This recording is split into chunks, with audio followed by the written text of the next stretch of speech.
1997. Apple had just 90 days of cash left. Not even 9 months. 90 days. At that point, the trajectory was clear. History's graveyard. Then Steve Jobs came back. And the first thing he did wasn't innovation, wasn't design, wasn't a vision speech. The first thing he did was kill. What we're talking about today is not a survival story. This is a lesson in why killing the right things is the most powerful growth strategy that exists. And Steve Jobs isn't the only one who figured this out. The Roman Empire learned this lesson in 285 AD. Yoshinori Ohsumi won the Nobel Prize in 2016 for discovering it at the cellular level. And Apple reinforced the same lesson in 2024, this time deliberately from a position of strength. The 2016 Nobel Prize in Medicine was awarded for the discovery of self-eating, the word autophagy. Japanese scientist Yoshinori Ohsumi discovered that when a cell is starving, it doesn't collapse, it turns inward. It breaks down its own damaged, dysfunctional, energy-draining components and uses them to survive. Then it rebuilds. This isn't weakness. This is evolutionary intelligence. To survive, first shed the weight you're carrying inside. When Steve Jobs returned to Apple in 1997, the company was running 350 products. 350. In a single move, he killed 300 of them.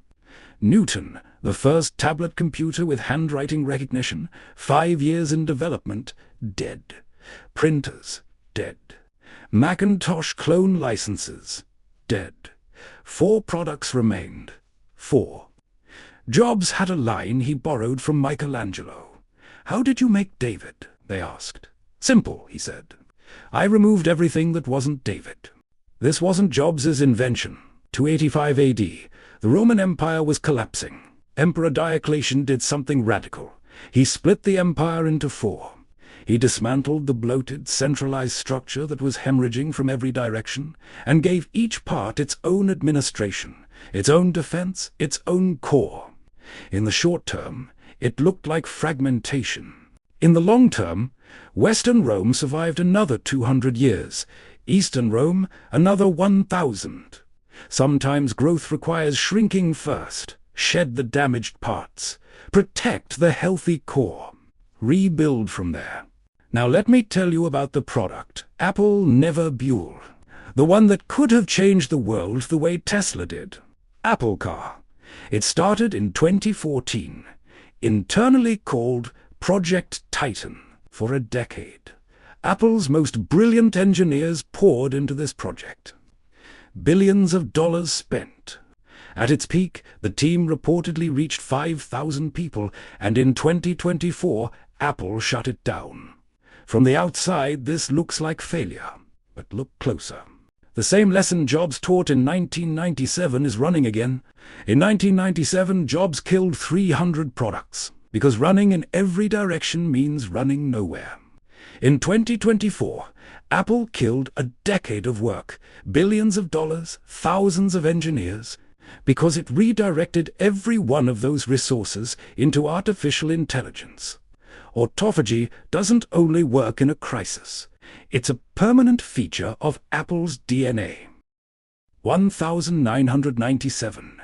90 days of cash. Today, $3 trillion. The difference wasn't design, wasn't vision, wasn't marketing alone. The difference was the courage to kill the right things, to say no like a cell. What in your life or your work needs to be cut? What is your autophagy moment? Drop it in the comments. I genuinely want to read them. If this signal opens something for you, subscribe. One signal every week. Hope to see your next journey. Until then, stay calm, stay curious, and remember, there is no noise, only signal.